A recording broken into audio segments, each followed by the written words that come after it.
bitter criticism. Wednesday, I just read Al Jazeera. Al Jazeera Wednesday.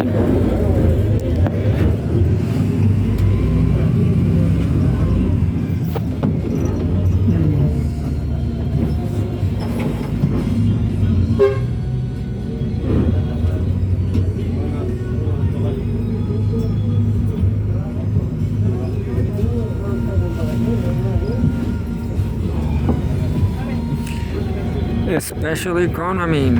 Al Jazeera. Let's read it.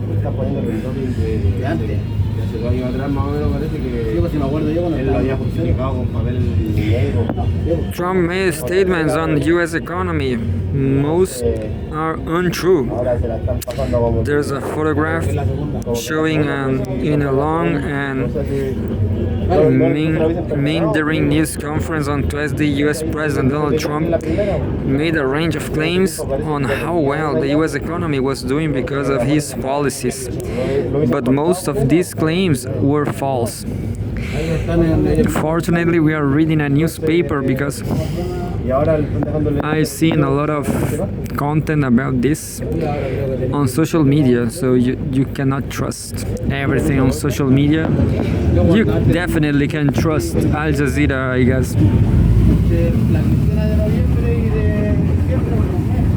The question is, I have seen on social media people saying that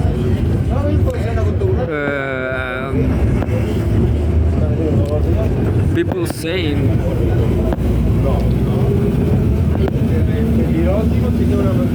that categories supporting guns, like I don't remember now, but guards something, maybe police officers, something like that.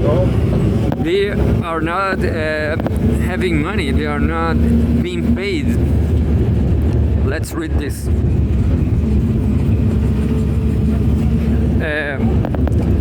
In an address to media on Tuesday, U.S. President made many false claims, including that there was, quote-unquote, no inflation in the U.S. by Andy Hirschfeld, January 2026. United States President Donald Trump has made a range of claims about the state of the U.S. economy in a long and meandering address to the media on Tuesday, the first year anniversary of his second term as president.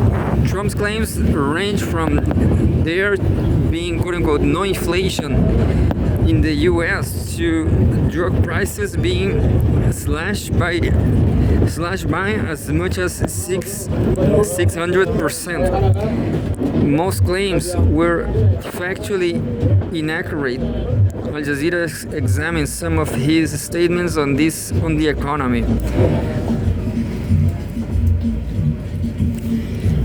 Core inflation has been at 1.6% for the past 3 months, and there is, quote-unquote, no inflation.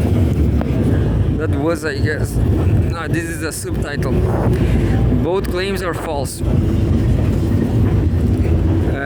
Core inflation in November and December stood at 2.6% year on year, according to the Bureau of Labor Statistics, BLS. A core consumer price index, CPI,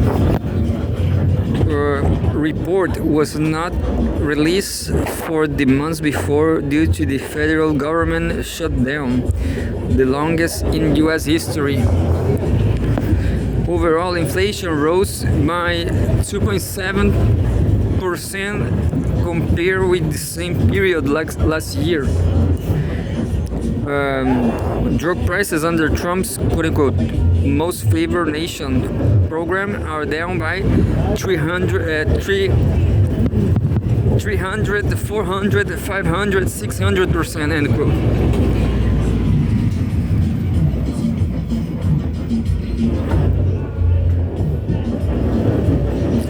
Those are in bold letters. Those are the claims from Trump. So here he's saying, I don't get it. I'm going to read it again. Drug prices under Trump's quote-unquote most favored nation program are down by 300, 400, 500, 600%. What? He's saying that drug prices are decreasing, so let's find out. This is incorrect. While the program is intended to lower drug prices, reductions beyond 100% are mathematically impossible. Definitely. Yeah, reductions. Yeah, because beyond 100% you have to pay 101% you have to pay $1 if the object costs $100. Anyway, 100% price reduction will mean a product is free. Interesting, isn't it?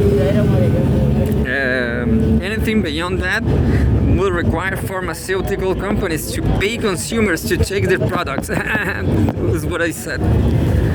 Anyway, but you know, Trump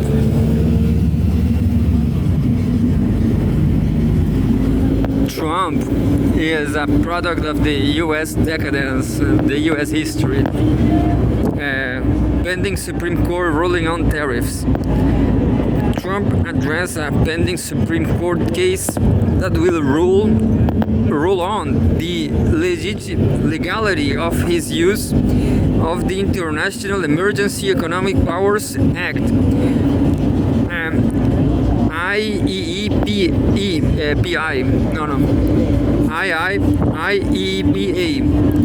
to impose tariffs. He claims the U.S. will have to return money if the court rules against his administration. This is partially accurate but unclear. If the court rules against the administration, the U.S. will need to refund some of the money importers paid in tariffs. In September, Secretary of the Treasury Scott Bessent said the government could be required to refund roughly half of the tariffs it collects. The White House's economic advisor, Kevin Hassett, has said the administration is exploring alternative legal avenues to impose tariffs if the court blocks the current plan.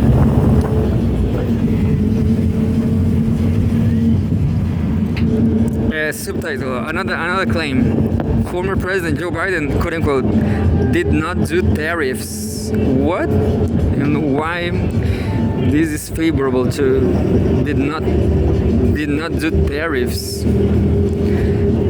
Sounds good for sounds nice from Democrats. This is false. Biden imposed multiple tariffs during his administration.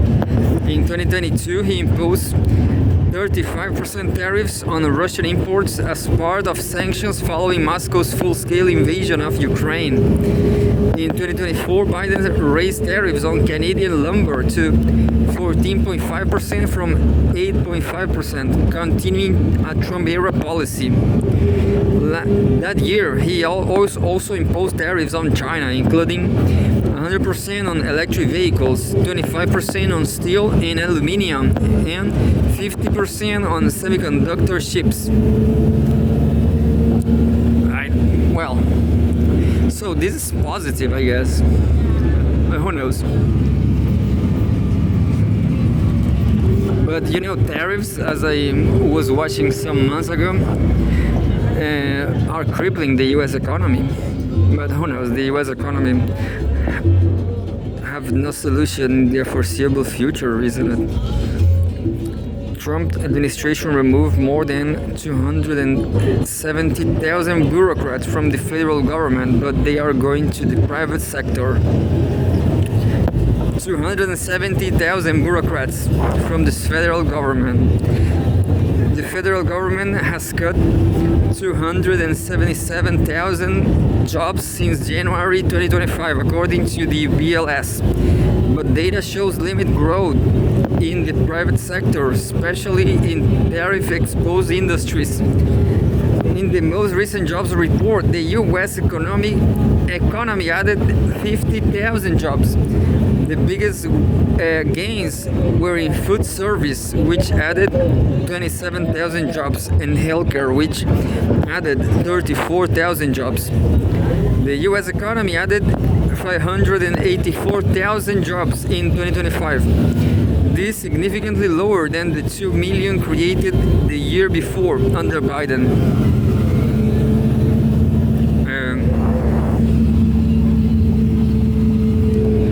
Gas prices are at $1.99, almost $2 per gallon in some states.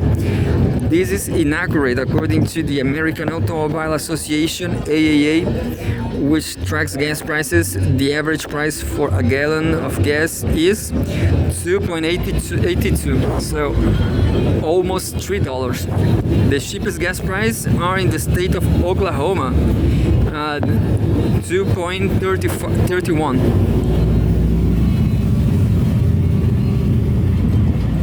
Yeah, such a liar.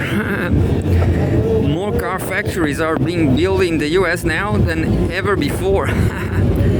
Ever before. Serious. Just like more than the Detroit Golden Years. Oxford Economics tracks private construction spending on transportation equipment factories. In 2025, nominal spending on manufacturing structures related to transportation equipment was down from its peak in 2024, it said. Trump has been making claims like this for close to a year. Auto industry experts have long said they are exaggerated because while companies including Hyundai and Stellantis have increased investments in U.S. manufacturing, these are additions to existing plants. Oxford Economics, which tracks private construction and transportation equipment, found that quote-unquote nominal spending in 2025 was trending downwards after hitting a peak during the final year of the Biden administration. It peaked at $16.6 billion annualized in April 2024 and is now at $14.4 billion annualized. Bernard Jazeera'S, lead U.S. economist at Oxford Economics, told Al Jazeera. Well, this was published on Al Jazeera English.